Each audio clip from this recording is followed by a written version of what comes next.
Alright. And then someone just put that on there. Yeah. Do you want it? Oh, this way. Okay.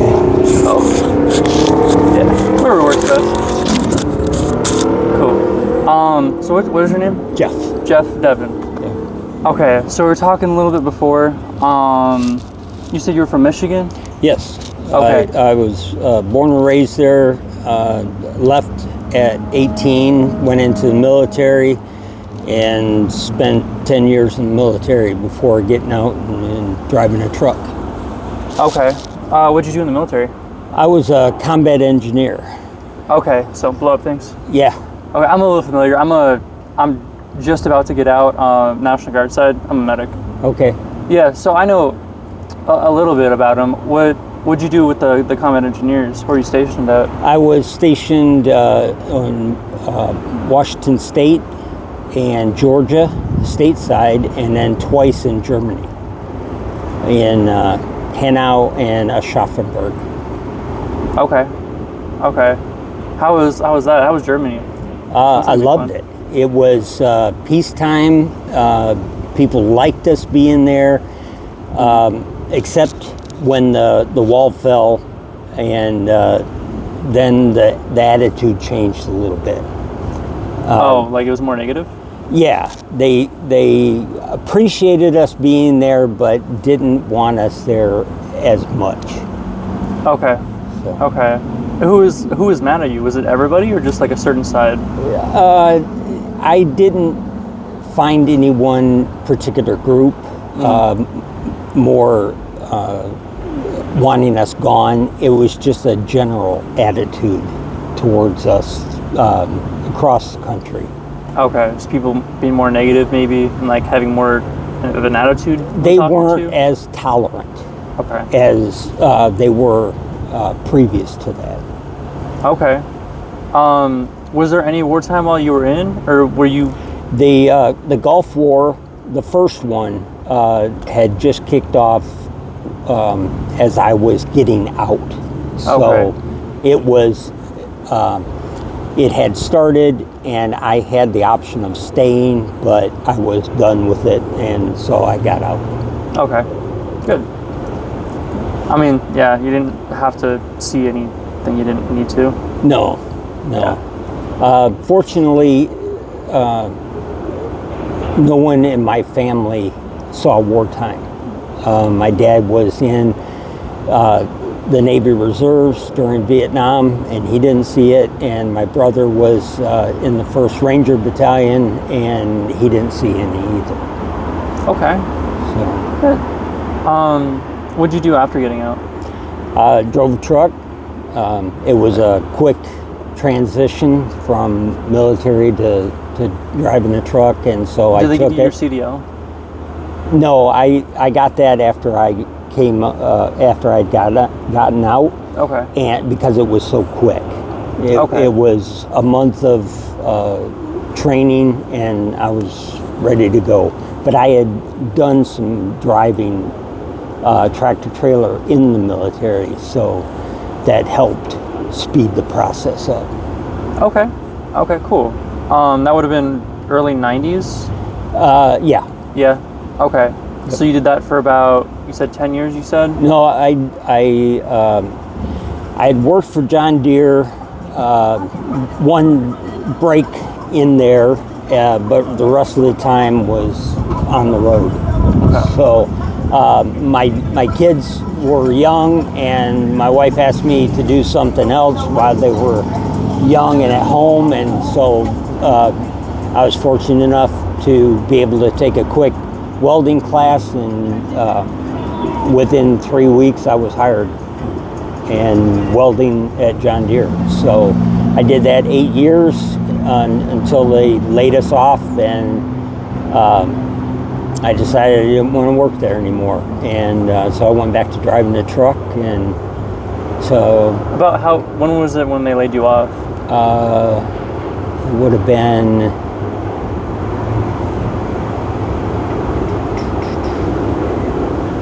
2016. 2016? Yeah. Okay, is that about when they were pushing a lot of jobs into Mexico? Yeah. Yeah. And that was one of the reasons why I didn't want to stay there.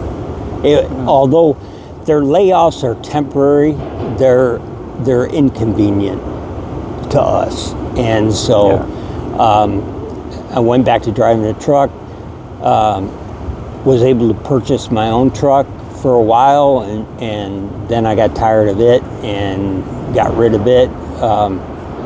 And then I finished up with a company up in Dubuque and made the best money I had made in my entire career working there. So, okay. But unfortunately, last year I had a stroke, and that ends your driving career. And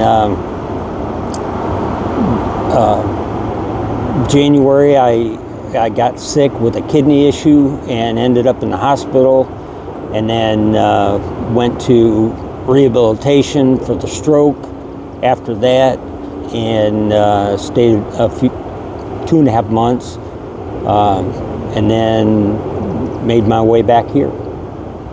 Okay. And that's from, you had a place in Michigan after the stroke? No, all of my family is in Michigan, but I don't care to go back there. Okay. So my kids were here, and so it gave me an opportunity to spend more time with them. Okay. Just to stay here, and that's why I chose that. Okay. Okay. So I know you said you had a stroke, and then you're having the complications with like an inheritance? Yeah, I have an inheritance that I had been paying my attorney to fight for, because my fiance's sister made a big fuss about it. And so we ended up having to fight her in court, and then we ended up winning. But that wiped us out financially, and I have one more property I have to pay off before we can receive it. Okay. And so who's holding it? The banks are in Texas. That's where her father was from, and so he set up all of the estate down there. Okay. So she's down there right now, doing some family stuff, and I'm up here. So your fiance? yes. Yeah. Okay. Okay. So then you had that, and then your Social Security. What was the fight with them? Okay, so the rehabilitation center and I made an agreement that I would pay them so much per month when I got my Social Security check, and they were doing good until last month when they tried taking my payment early and caused an issue with Social Security, and Social Security put a hold on my check, and so now I'm basically homeless without any money. So we made plenty of phone calls. I went through the whole process of getting that resolved, but for whatever reason, Social Security is holding us back for some reason. And I'm trying to get a hold of them. Unfortunately, the phone number that I have for Chicago, where the process is going through, is an outbound only, so I can't get a hold of the person I need to speak with. And so the folks here in Davenport at Social Security haven't been much of a help in trying to track down this person. So it's going to take a little while, but we'll get it worked out, and then I'll get all my back pay. So. Oh, they will promise you back pay? Yeah, see, the money is mine. I paid in to Social Security.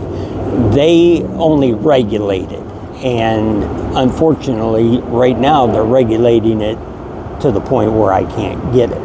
And once we get through this process, then hopefully we won't have this issue any longer. And is that in terms of, when you say regulated, is that in terms of like ease of access? Like you were getting it one way, but now they're not letting you get it that way? Well, they send it to me, and I get it in my bank account, but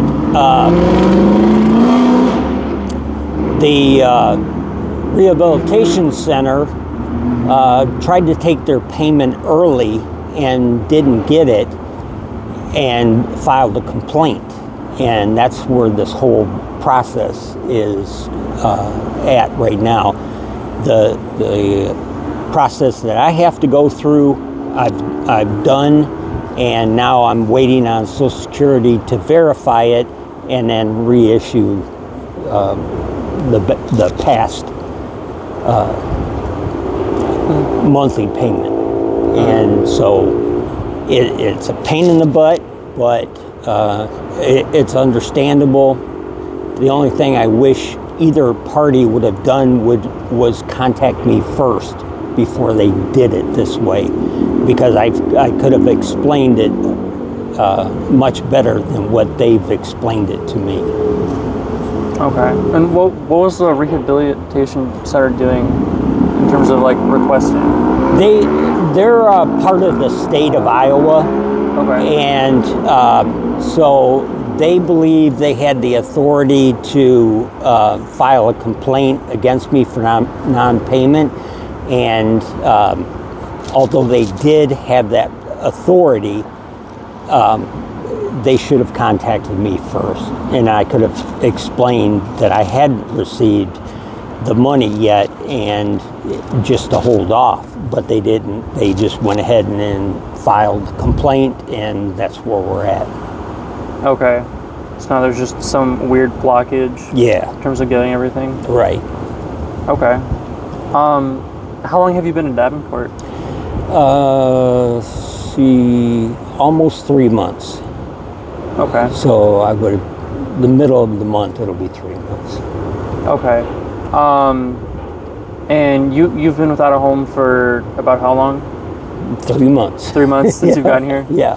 How's it been being here? It's been really well. I get treated well by everyone that comes through here, either running or walking or biking. No one's bothered me. The police have been tolerant of me because I don't cause trouble, and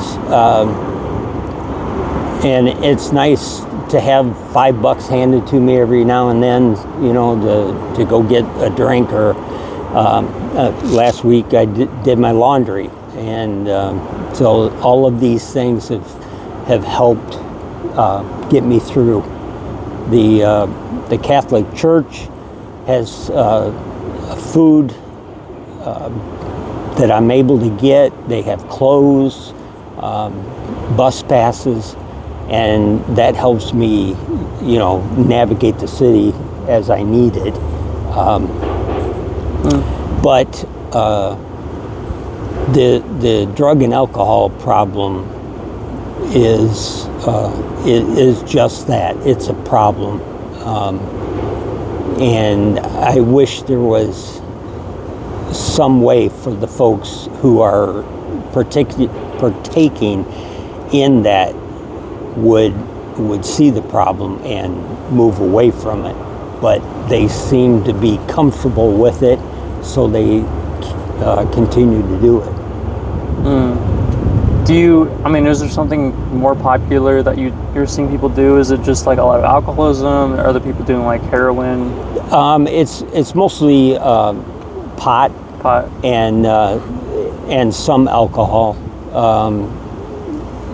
There are a few who partake rather heavily in alcohol, but the pot is quite heavy, and fortunately they're able to function while they're partaking in. So the church makes an effort to try and get people to stop, but it's not as predominant as I had hoped. So. Okay. Do you think that's maybe because of the proximity of Illinois, or if it's just if that would even be a factor? It has come up in conversation that it is an issue because it's easy to get across the river. I mean, walking across either bridge is not a problem for people, and so going across and getting their drugs and coming back is predominant. Okay. Have you yourself had any issues with it? No, I don't do drugs. I don't smoke cigarettes. I take an occasional beer now and then, but that's it. Okay. So I stayed away from all of that stuff because of my occupation in the trucking industry, and so there wasn't any need for me to get involved in it because I would have lost my job if they'd have found out. So yeah, I just stayed away from it and drank on the weekends. Yeah. Okay. So just occasional use. Yeah, just once in a while, just have a beer or a mixed drink, and that was good enough for me. Cool. I'm gonna get a drink real quick. Sure. You sure you good on these? No, I'm good. Thanks. Okay. Yeah.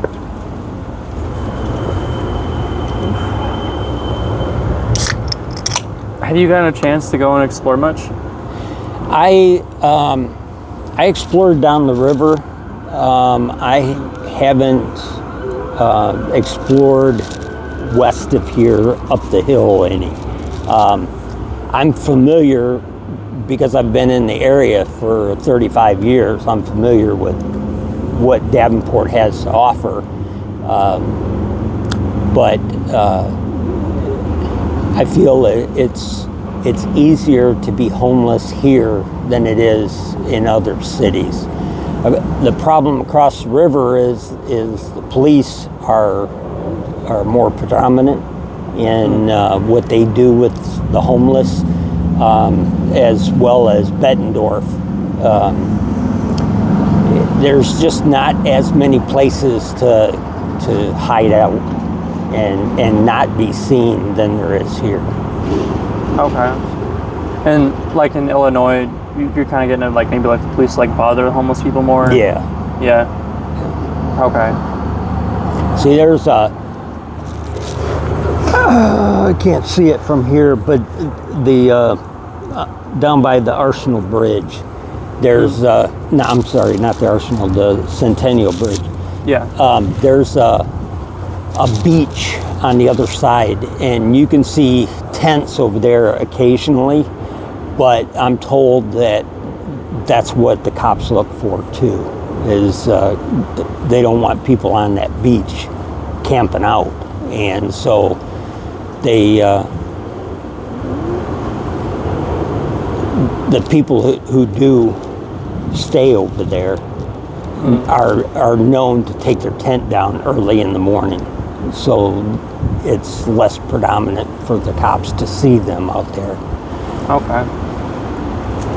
So in terms of finding a place to kind of situate yourself in, is there anything drawn out to where you can ask where it's okay to settle at, or is it just kind of trial and error? Trial and error. There are plenty of places that will help you find an apartment, but the low-cost apartments have a lot of bug issues, and so people just don't want to deal with that.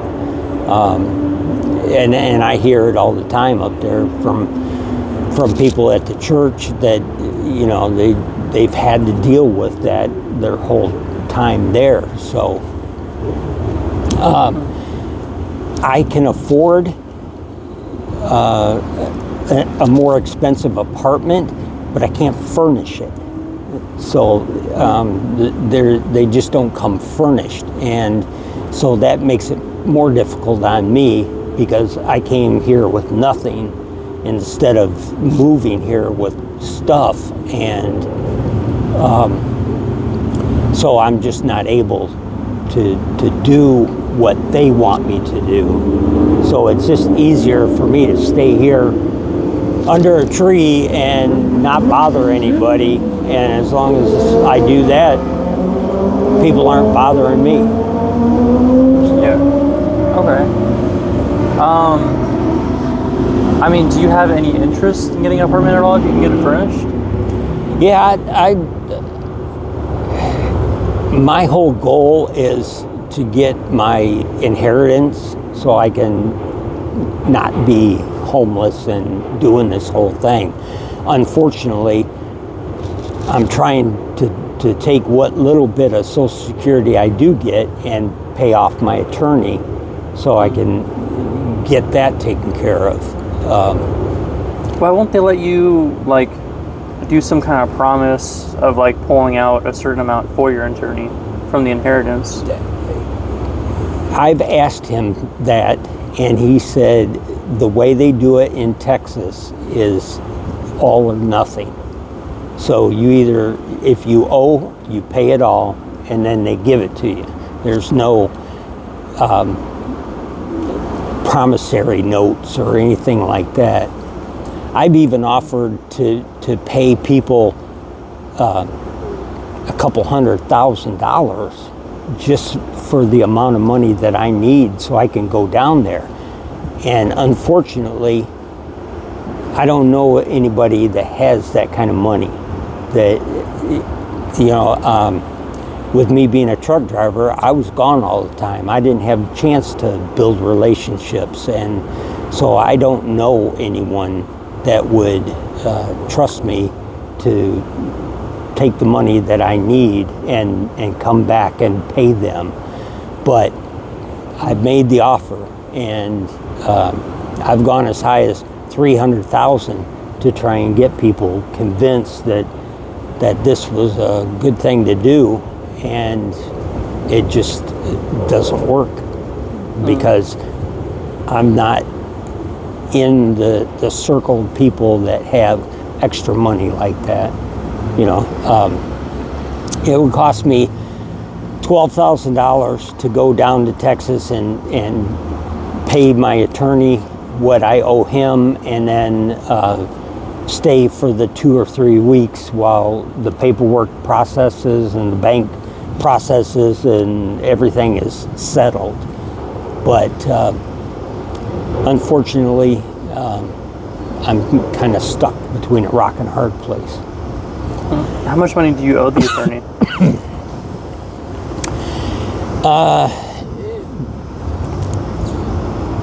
My fiance said I owed them $7,000. My attorney just told me that I owe him $8,500. So we got a problem with that. And then it's $1,000 for a motel each week. So there's $3,000 plus another $500 to $1,000 to go down there. So it's almost $12,000. I mean, is there any options just to, like, wire the money remotely? I can, but it being the final action that we have to take, I have to sign paperwork, and so I have to be there. And that's how we've done it in the past. I worked and I sent the money to her, and she took care of paying everyone that was involved in it. And so now we're at the final junction, and that would require both of us to be there for signatures and to finalize the transfer into our names. That's the unfortunate part about it. So you were saying you were offering people like 300 grand. Yeah. What? I mean, it would only be like 10 grand that you would really need, right? Yeah, 10 to 12,000 would get me down there and pay them and then receive the inheritance. I wanted to make it worth everybody's while. If I made it so outrageously profitable for them, then I thought I would get somebody that would be willing to go the extra mile and do it. But unfortunately, I haven't been able to find anyone. So. Do you have like any like records of anything with you? No, I don't. She does. The attorney and my fiance have been maintaining the records, and so I've had to go by what they've said, and so which I know sounds kind of fishy, but that's just the way they've done it down there, because it's Texas law is different than Iowa law, and so they have all the records. So, but I trust her. I don't trust him, but as long as she's down there, then we can go with that. So. Okay. With her being down there, is she able to do all that? Yeah. So she doesn't have a car, but she's able to take taxis, and so I send her extra money so she can make the runs over to the attorney's office and the counselor who takes care of the management part of it. So. Okay.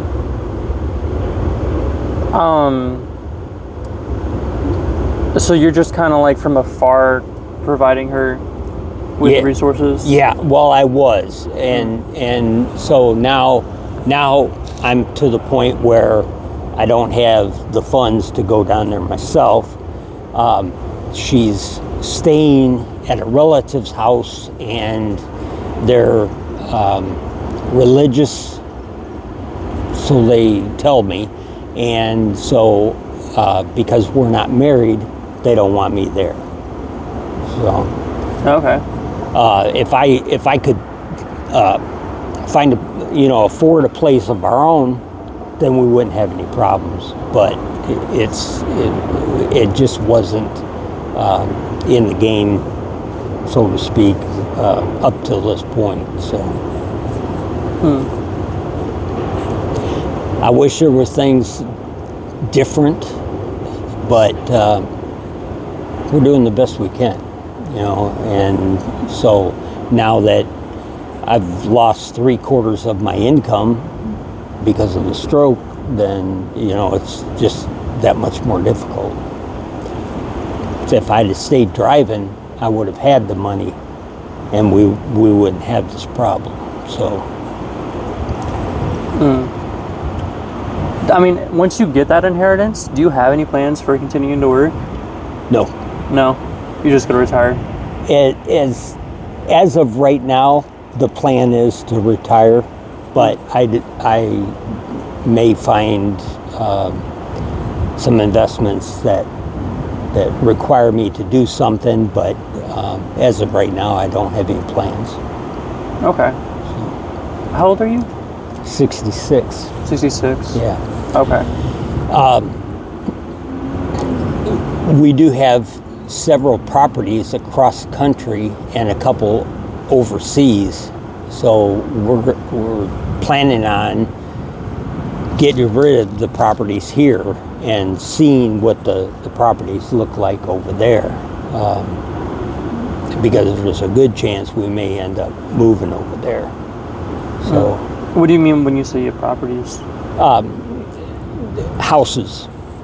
Okay. So with with the management company, they maintain control of the houses, and so they pay the taxes and make sure all the properties are taken care of, and when people move in and out, they manage that. The properties overseas are not lived in, and so there's a management company over there that just maintains the houses. So we just have to go with that. But and you and your fiance own those? Yes. Okay. And does the property management not like give you residuals or anything from it? No, they don't.